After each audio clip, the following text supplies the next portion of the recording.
Baik, assalamualaikum warahmatullahi wabarakatuh. Kenalkan, nama saya Ahmad Dhani. Saya dari jurusan tekniknya. Di sini saya akan menampilkan suatu presentasi yaitu tentang biodiesel dari dedak padi. Biodiesel dari dedak padi, apa bisa? Check it out. Latar belakang. Dewasa ini seringkali kita dihadap pada kenyataan bahwa Indonesia telah menjadi negara pengimpor minyak bumi dan bahan bakar minyak. Upaya untuk menangani masalah krisis energi ini perlulah kita dapatkan dan khusus agar mengantisipasi masalah sosial ekonomi di kehidupan berbangsa dan bernegara Indonesia. Apalagi minyak bumi dan bahan bakar minyak atau BBM merupakan sumber energi yang tak terbarukan sehingga suatu saat nanti pasti akan punah. Oleh sebab itu perlu dikembangkan bahan bakar pengganti yang bersifat terbarukan yang lebih ramah lingkungan dan efisien untuk yang sosial ekonomi di Indonesia. Di sini hadirlah terobosan baru yaitu penciptaan suatu produk yang bernama biodiesel. Pertama, biodiesel. Biodiesel sendiri adalah bahan bakar aktif yang menjanjikan pengganti bahan bakar pembakaran yang lebih bersih yang terbuat dari sumber terbarukan seperti minyak nabati dan lemak hewani yang baru dan bekas. Biodiesel memberikan sedikit polusi dibandingkan bahan bakar petroleum dan dapat digunakan tanpa modifikasi ulang mesin diesel. Penggunaan bahan bakar nabati dari sumber daya yang dapat meningkatkan ketahanan energi. Biodiesel produksi dalam jumlah kecil atau besar. Yang kedua ada padi. Dedak padi adalah hasil samping proses pinggir padi yang terdiri dari lapisan serum padi, butiran padi dengan sejumlah biji yang dihasilkan pada penyusuan pertama. Pinggir padi dapat menghasilkan beras giling sebanyak 65% dan limbah hasil gilingan sebanyak 35%, yang terdiri dari sekam 23%, dan begatul sebanyak 10%. Untuk yang lainnya berupa kotoran. Di sini kenapa saya memilih bahan baku dari padi?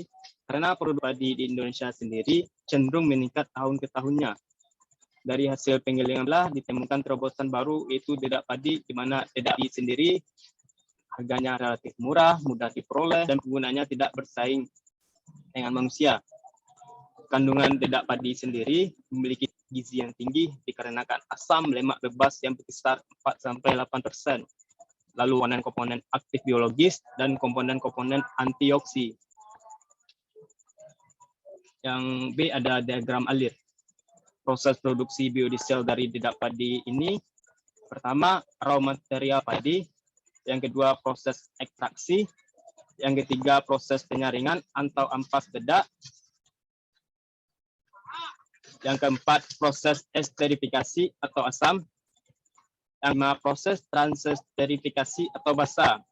Di sini antara proses esterifikasi dan proses transesterifikasi menghasilkan yaitu pemberian label perlakuan, di mana kita bisa melihat waktu, jumlah katalis, rasio molar.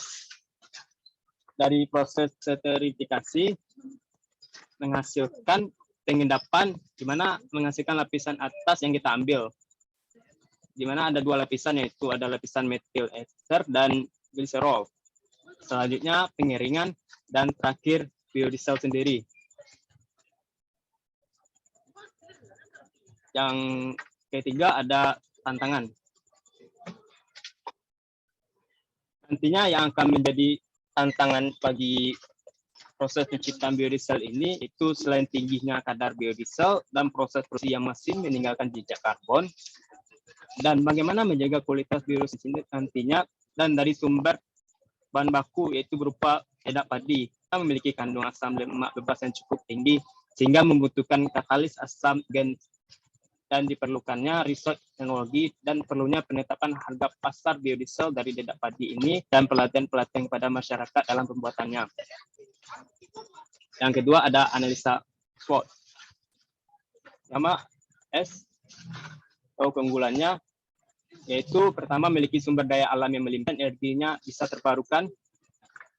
Weakness atau kelemahannya, banyaknya tahapan prosesnya mulai dari mendapatkan dari padi penggilingan, lalu menjaga kualitas biodiesel itu sendiri, serta Indonesia yang lebih terfokus dalam proses impor minyak. Opportunities atau peluang. Peluangnya itu gaya yang terjangkau dan efisien, sehingga dalam penggunanya baik bahan bakar, menghemat biaya, lalu terhadap fosil, membuat alternatif lain. Yang keempat yaitu threat atau ancaman. Indonesia belum menjadi swasembada, lalu politik dunia maupun Indonesia yang belum stabil.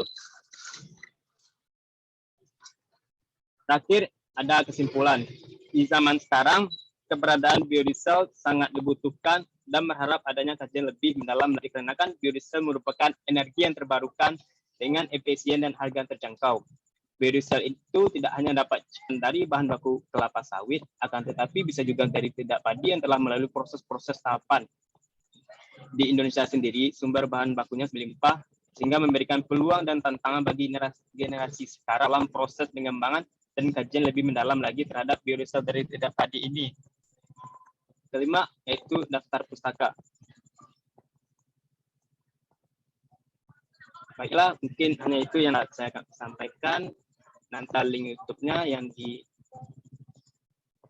presentasi saya. Sebenarnya saya ucapkan Assalamualaikum warahmatullahi wabarakatuh.